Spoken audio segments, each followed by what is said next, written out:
இரவு சாப்பாட்டு நிறுத்தும் போது மகன்கிட்ட வந்து அம்மா வந்து சொல்கிறான், இன்னைக்கு உன்னோட தட்டு என் தட்டு ரெண்டுமே நான் வச்சுருக்கேன், நான் ரெண்டுத்தில் எது வேணுமோ நீ எடுத்துக்கலாம் அப்படின்னு சொல்கிறாங்களாம். அந்த பையன் வந்து தட்டை பார்க்குறான், அம்மாவோட தட்டு சாப்பாட்டுக்கு மேலே வந்து ஒரு முட்டை இருக்குது. அவனோட சாப்பாட்டில் வந்து முட்டை எதுவுமே இல்லை, வெறும் காய் தான் இருக்குது. அவனுக்கு வந்து முட்டை வேணும்னு ஆசைப்பட்டு அந்த தட்டை வந்து அவன் சூஸ் பண்ணிக்கிறான். அம்மா சாப்பிட ஆரம்பிக்கும் போது அந்த சாதத்தை எடுக்க எடுக்க உள்ளே இருந்து 2 முட்டையும் அவன் பார்க்குறான். ஆஹா, நம்ம தப்பு பண்ணிட்டோமோ, நம்ம எடுத்த முடிவு தப்போ, நம்ம அந்த தட்டை சூஸ் பண்ணியிருக்கோமோன்னு யோசிக்கிறான். அம்மா வந்து சொல்றாங்களா, எப்பவுமே நீ பார்க்குற விஷயத்தை வைத்து எந்த முடிவும் நீ பண்ணக்கூடாது அப்படின்னு அட்வைஸ் பண்றாங்க.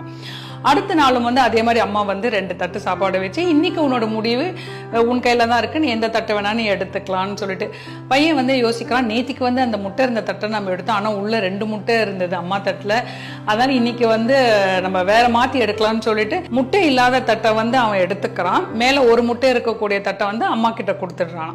அவனும் சாப்பிட்றான். கடைசி வரைக்கும் முட்டையவே அவன் கைக்கு வரல. அம்மா தட்டுல மட்டும் 2 முட்டை இருந்ததை திரும்பவும் பார்க்கறான். அம்மா சொல்றாங்களா, என்னைக்குமே ஒரு வாட்டி கிடைச்ச அனுபவத்தை வச்சு நீ முடிவெடுக்கிறது ரொம்பவே தப்பு அப்படின்னு சொல்றாங்க.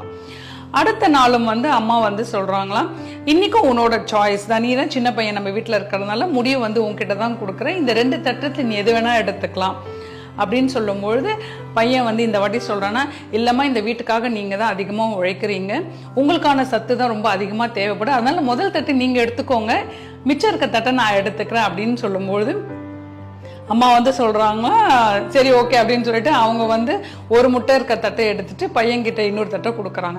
அந்த பையன் எடுத்து பார்க்கும்போது அது முட்டையோடு சேர்த்து அவனுக்கு ரொம்ப பிடிச்ச சிக்கன் கிரேவியும் அது உள்ளார இருக்குதான்.